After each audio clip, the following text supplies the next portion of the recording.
Yon mga masters, bali 8 videos, araw-araw tuwing umaga na po tayo mag-a-upload. Maraming salamat sa mga solid kong masters dyan na patuloy pa rin na sumusuporta sa aking mga ina-upload na kwento o videos. At sa mga hindi nag-skip, maraming salamat po sa inyong lahat. At mag-iingat po kayo palagi and God bless. Magandang gabi mga masters, bali ngayon po ay 8 videos po ma-upload ko po sa aking YouTube channel. Tama nga mga masters, 8 videos nga po ma-upload ko. Yon, what's up mga masters? Nandito na naman tayo sa panibagong araw, panibagong kabanata na naman ang pagsasama-samahan natin ngayon guys.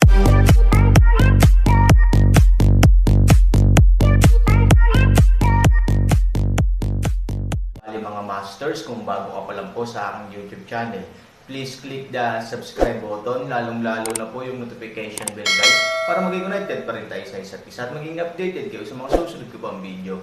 Bali mga masters, bago natin umpisahan ng kwento ay mag-shoutout po muna tayo para sa mga solid nating tagapakinig. Shoutout kay Jericho Tungake, shoutout kay Lisa Paulite. Yun na nga mga masters, no? Bali hindi na ito patagalin. In 3, 2, 1, let's go!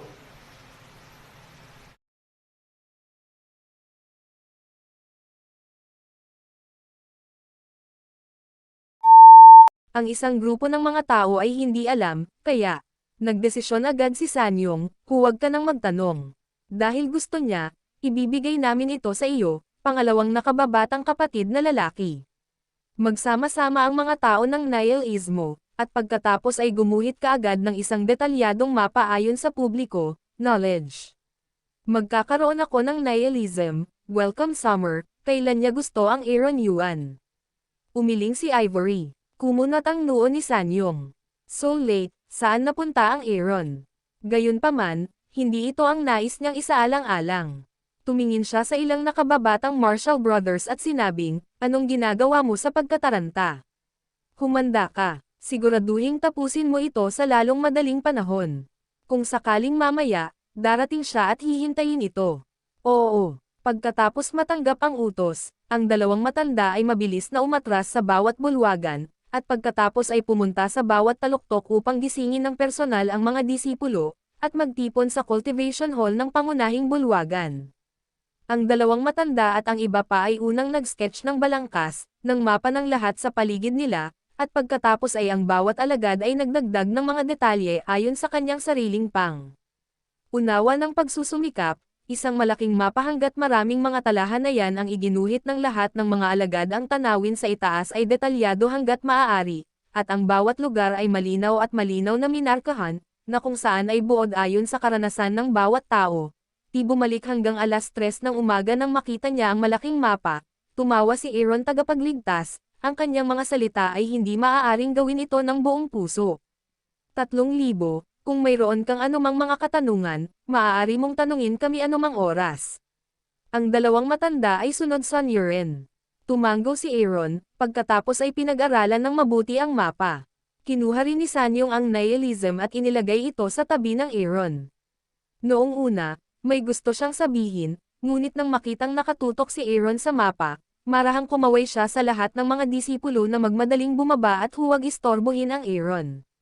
Ilang sandali pa, isang grupo ng mga disipulo at ilang matatanda, kasama si Sanyong, ang lahat ay umalis sa silid, naiwan lamang ang Aaron upang pag-aralan ang mapa ng tahimik. Matapos pag-aralan ang mapa, nagsimulang mag-aral muli ang Aaron ng nihilismo. Buong gabi, maliwanag ang mga ilaw sa training hall. Sinabi ng mga alagad na nagbabantay sa labas na buong magdamag, itinuro ni Aaron ang pagguhit sa mapa at gumawa ng ilang mga marka na may nihilismo. Sa takip silim, ang abalang figure ng self-cultivation hall ay nagpatay ng ilaw at nagmamadaling lumabas ng bahay. Nang hindi nagiiwan ng salita, lumipad siya palayo sa nihilismo. Sumisikat ang araw sa umaga. Sa labas ng nihilismo, malakas ang tambol at sigaw ng pagpatay. Nagsimula na ang isang bagong round ng pag-atake sa Yaoshen Pavilion. Ito ay isang pag-aalala sa lahat ng mga nihilist. 1 o 2 oras na kasi wala si Aaron pero hindi pa rin siya bumabalik. Headmaster, hindi ba tatakas si Aaron? Nang humingi kami ng mapa, gusto talaga naming makita kung saan kami makakatakas ng tahimik dito. Panipi, oo, Kahit na siya ay napakahusay, sa harap ng pagkamatay ni Yao Shenge, kung siya ay isang normal na tao, siya ay tatakas. Sa oras na ito, ilang nihilist na disipulo ang nag-alinlangan. Ang pananalitang ito ay agad na pumukaw sa kawalang kasiyahan ng ibang mga alagad. Kung gayon, napakasuklam ni Aaron kaya pinananatili niya silang gising magdamag. Dahil dito, binigyan siya ng isang bagay na takasan. Ito ba ang ginagawa ng mga tao? Don't talk nonsense. Aaron ang buong araw na lumaban kahapon para sa ating nihilismo. Ngayon mo naman sinabi sa kanya. Kinain ba ng aso ang konsensya mo? Tama, kung ang iba ay nagbuwis ng buhay para protektahan tayo, at nagdududa pa rin tayo sa kanyang mga salita, ano ang pagkakaiba natin sa mga hayop? Mayroon ding iba pang mga alagad na naniniwala na ang Aaron ay hindi nakatakas, agad na kinontra. Bueno, dahil muntik na siyang mapatay kahapon kaya siya natakot. Dadaan siya sa mapa at tatakbo magdamag. Kung hindi, ano ang gagawin niya sa mapa? Panipi. Oo. Ngunit ayos din sa bawat puno, bawat pulgada ng damo, marso digmaan, na may napakahusay. Huwag mong kalimutan, may sama ng loob sa atin ang Aaron noon. Mga disipulo mula sa iba't ibang posisyon, nagsasalita ka at nagsasalita ako, at nakikipagtalo sila sa isa't isa. Sige, tumahimik ka. Free forever annoyed, anong pinagtatalunan mo dyan? Umungol si Sanyong, at agad na napatikip ang lahat. Elder Marshall brother, bakit hindi natin tipunin ang lahat ng mga disipulo at harapin ito ng mag-isa? Bulong ng pangalawang matanda sa pagkakataong ito. Ano, kahit ikaw ay naniniwala na ang Aaron ay tumatakbo palayo.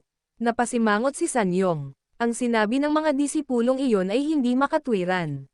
Walang paraan upang maipaliwanag ang mapa. Bukod dito, ang Yaoshen Pavilion ay nagpatunog ng attack horn. Hindi tayo makapaghintay para sa Aaron ng walang kabuluhan. Changlao. Nag-aalala si Sanyong sa kanyang puso. Pagkatapos ay ibinaling niya ang kanyang mga mata kay Lin Mengsi. Younger Marshall sister, ano sa tingin mo? Tanong ni Sanyong. Elder Marshall brother, ito. Hindi alam ni Lin Mengsi kung paano sisigot.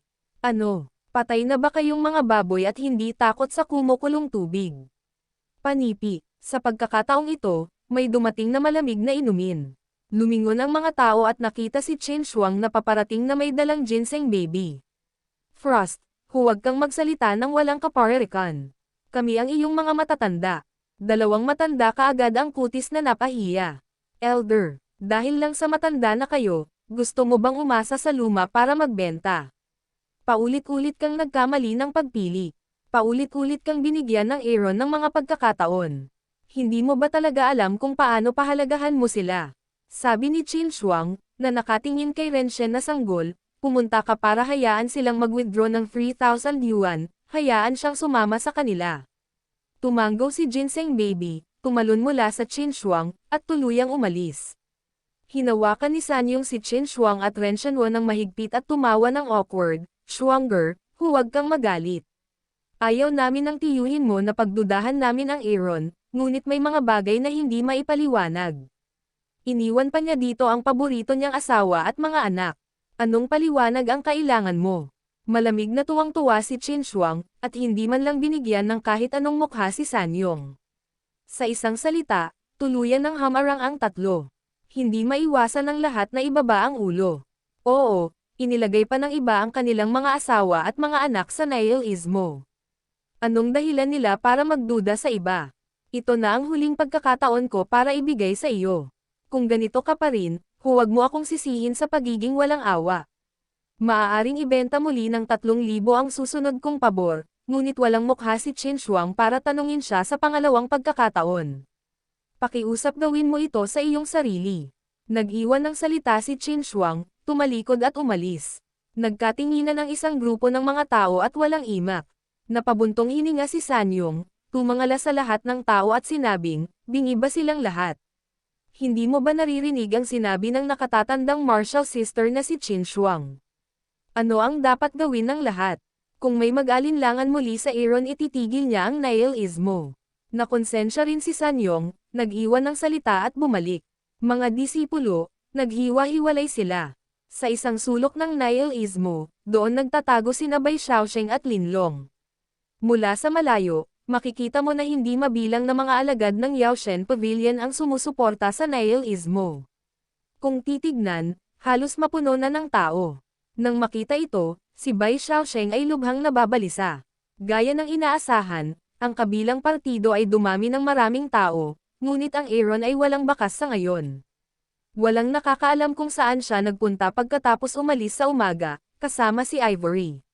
Si Luruaxen, na matatagpuan sa isang mataas na bundok sa di kalayuan, ay nag-aalis din ng nakatagong kalasag ng enerhiya sa oras na ito. Hindi nagtagal, hindi inaasahang lumitaw ang Aaron malapit dito, na labis na ikinagulat ni Luruaxen. Mabilis niyang ibinaba ang energy shield para itago ang kanyang kinaroroonan. Sa kabutihang palad, ang Aaron ay tila may apurahang bagay. Nagmamadali siyang dumaan dito at wala siyang makitang clue. Miss, tumakas ba si Aaron? Nagmamadali akong umalis kanina. Ang tagal ko na siyang hindi nakikita pabalik. Chimeng daw. Nag-aapoy ang mga mata ni Luruaxen. Pagkaraan ng ilang sandali, umiling siya, kung hahayaan mo siyang tumakas, hindi siya tatawaging Aaron. Kung ganoon ano ang ginawa niya? Kumunat ang noo ni Chimeng. Naniniwala rin siya na hindi tumakas si Aaron, pero kung hindi siya tumakas, ano ang ginawa niya? Napaisip si Chimeng at wala siyang maisip na sagot. Natigilan si Luruaxen, ngunit, tumingin siya kay Chimeng, na nakatingin sa kanya. Ito ay nagparamdam sa kanya ng lubos na pagkabalisa. Sinabi niya sa malamig na boses, "Tinanong mo ako, sino ang tatanungin ko?" Dahil doon, umupo muli si Luruaxen sa kama na may malamig na mukha.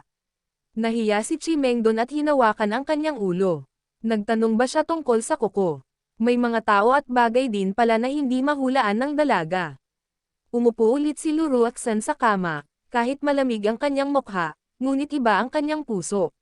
Makalipas ang kalahating oras, nang tumunog ang bugle of charge, 70,000 tropa mula sa likuran ng Yaoshen Pavilion ang dumating upang sumuporta, at halos 150,000 tropa ang natipon, na pumaligid sa harapan ng nihilismo. Sa tunog ng bugle, kumalat ang 150,000 tropa sa tatlong panig, handa na para sa labanan. Gayunpaman, pagkatapos ng clarion call, walang palatandaan ng Aaron. Tanging madilim na ulan at malaki at maliit na tianlo, at ubiling lumaban. Ano, natatakot bang bugbugin si Aaron? Huwag kang maglakas loob na maglaro ngayon. Magpadala ka ng babae para harapin tayo. Panipi, maganda siya at maganda ang pangangatawan, munting kagandahan. Bakit kunin ang katawan na ito upang labanan ang aming sibat at espada? Bumaba ka at makipaglaro sa iyong mga kapatid. Kung hindi, sayang ang iyong kapital. Malamig ang mukha ni Mingyu, hindi galit o masaya. Nakatitig lang ang magagandang mata niya sa grupo ng mga tao sa ibaba. Sa iyo, kailangan mo ba siya? Madilim na ulan, malamig na boses, paraan. Arrogant someone cold voice a drink, directly towards the rain. Sa oras na ito, biglang may sumilay na anino. Lumipad lang sa ere ang lalaki, at direktang nakuhanan ng litrato ng anino. Yun na nga mga masters, no? Bali panibagong kabanata na naman yung natapos natin ngayong gabi. Muli, maraming salamat po.